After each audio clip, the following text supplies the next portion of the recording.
Before my wedding, my vision which I lost after saving Bruce unexpectedly returned. Overjoyed, I hurried to share the wonderful news with him, but as I stepped into the living room, I froze. Bruce and my cousin Carrie were in a passionate embrace. Bruce, the baby is perfectly healthy now. The doctor said we can sleep together again. Why don't we do it right here in the living room? Also, isn't it thrilling to do it here while Nancy is asleep in her room? Shut up, don't joke about my wife like that. Bruce snapped at her, but his reprimand was accompanied by a kiss. I stood there, watching in shock as their movements grew more intense and their breathing became heavier. Only then did I piece it all together. Their sudden shared enthusiasm for indoor workouts 6 months ago wasn't about fitness at all. Covering my mouth to stifle a sob, I turned back to my room and shut the door. I decided then and there, Bruce didn't need to know I had recovered. Reaching for my phone, I dialed my mother. Mom, I'm not marrying Bruce anymore. I'll marry the comatose heir of the Blakes instead. I don't need Bruce in my life. As the grunts and moans outside the room gradually stopped, Bruce said from outside, Nancy, something came up at the office. I'll have to make a trip there. My cousin Carrie also told me she was heading out to get some bread to make me a sandwich. Hearing no response from me, they thought I was asleep. They left together, hand in hand. I secretly followed them and noticed that they were headed to Bruce's parents' place nearby. As the front door opened, Bruce's siblings stood by the door with gifts in their hands. Happy pregnancy. Carrie, congratulations, Bruce. You are going to be a father. I covered my mouth in shock. I tried not to make a sound while tears streamed down my face. Bruce's mother also went to the front door to welcome Carrie inside, holding her by the arm. It's good that you're having Bruce's child. I was really worried that my grandchildren would inherit that blind woman's genes. The Wills will finally have healthy grandchildren. Yeah, if it weren't for Bruce's kindness, no one in Kent City would want to marry that blind Nancy. Just because her family is wealthy, she acts all high and mighty. Carrie is so much better than her. Bruce's gaze turned a little icy. Don't ever say that. Nancy lost her sight because of me. Everyone ignored Bruce and continued to discuss what to name the child. I was so heartbroken that I could barely breathe. I ran back home. Tears streamed down my face without control. Bruce's siblings had always been kind and nice to me. I never knew they were such two-faced people. Not long after, my mother called. Nancy, the Blakes have agreed to the marriage. The engagement ceremony will be held 3 days later. Darling, no matter what, I will always support you. Bruce isn't treating you right. Let's swap him off, shall we?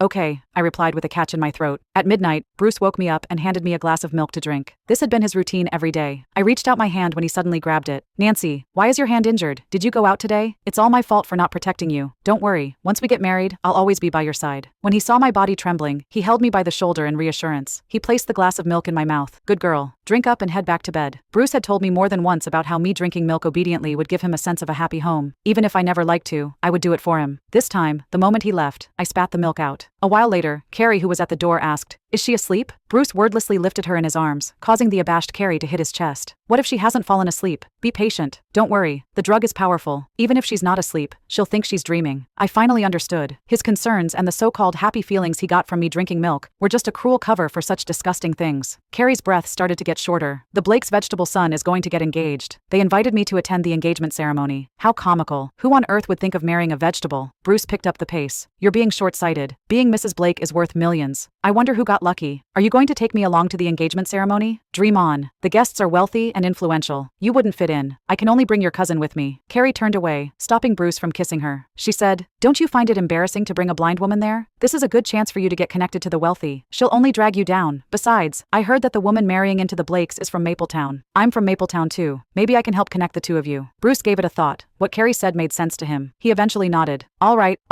I'll take you with me. When Bruce let out his last grunt of pleasure, he looked up and met with my gaze in the room. I immediately closed my eyes. Bruce jumped in fright. I closed the door before I came out. Why is it open? Why does it matter? She's dead asleep anyway. Ignore her. Come and be with me. Soon, I heard their bodies smashing against each other. It was only in the early morning when they finally quieted down. I did not sleep the entire night. My pillow was soaked with tears. How dare you humiliate me like this all this while, Bruce? Fine, I'll no longer show you mercy. When I heard the two of them woke up, I got out of bed. By the door, I tripped against something. While I pretended not to know what it was, trying to bend to touch it, Bruce immediately got up from the couch and ran to my side. Nancy, are you okay? Why didn't you call me? Carrie said with a hint of jealousy. She just tripped. It's not like she… Shut up. You left this here.